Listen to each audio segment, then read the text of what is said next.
यो पृथ्वीमा म कसरी बाँच्नु अब यस्तो गर्मी तपाईले यो घाम किन बनाउनु भयो चिसो घाम हुन्थेन र प्रभु बनाउनु मिल्थेन र यो त अब्बरै चर्किरहेछ किन तपाईले यो घामको बुढी बनाउनु पर्ने कमसेकम यसलाई कन्ट्रोलमा त राख्थ्यो मेरो मम्मीले बाबालाई राखे जस्तो यो त अब्बर चर्किरहेछ के प्रभु केही त गर्नु न प्लिज सक्दिनँ म बाँच्न यो पृथ्वीमा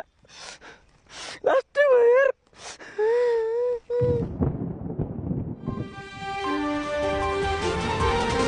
नमस्कार दर्शकवृन्दहरू अहिले आकाशमा दुईटा सूर्य देखा परेको छ र सबैजना चकित परेका छन् र गर्मी एकदम दोब्बर बढेको छ आखिर कहाँबाट आयो त्यो अर्को सूर्य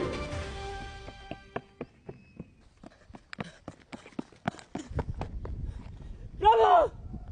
के बोल्दैछ नि आकाशमा दुईटा घाम छ त यस्तो त भएन नि झन् गर्मी भयो नि प्रभु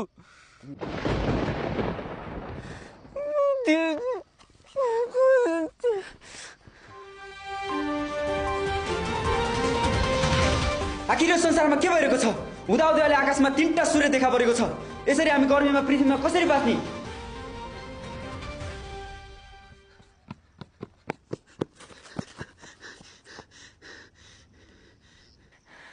प्रभु ए प्रभु तपाईले के मलाई जिस्काउनु भयो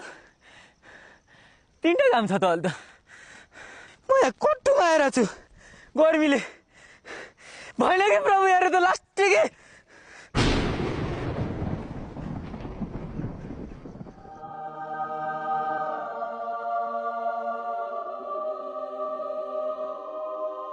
प्रभु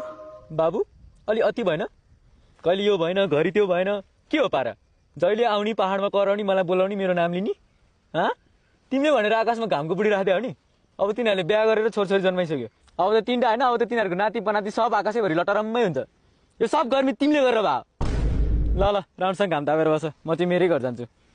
हेलो स्वर्गबाट एसी भएको घोडा पठा त ल ल आउँदैन अरे म आफै जान्छु गर्मीले तिनीहरू नि आएन बिस्तारै प्रभु तातो